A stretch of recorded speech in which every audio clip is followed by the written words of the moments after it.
जंगल के किनारे एक खूबसूरत चरागाह थी जहां बिक्री और भैंस रोजाना घास चरने आती थी। दोनों की बहुत अच्छी दोस्ती थी। वो साथ खेलती खाती और बातें करती थी। सब जानवर उनकी दोस्ती की मिसालें देते थे। एक दिन जब दोनों जंगल में चर रही थीं, अचानक एक खूंखार शेर ने भैंस पर हमला कर दिया। भैंस ने भागने की कोशिश की मगर शेर के पंजों से जख्मी हो गई और तालाब के किनारे गिर पड़ी। बिक्री ये सब देखकर घबरा गई मगर हिम्मत ना हारी। फौरन वो दौड़कर दूसरे जानवरों के पास गई, हिरन, गेंडा, ज़राफ़ा, बंदर, और उनसे मदद मांगी।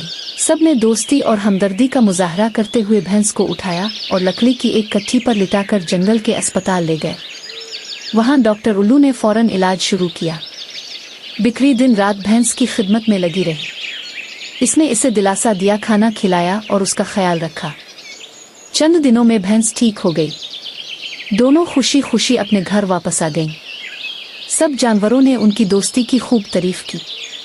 सबक: सच्ची दोस्ती मुश्किल वक्त में पहचानी जाती है।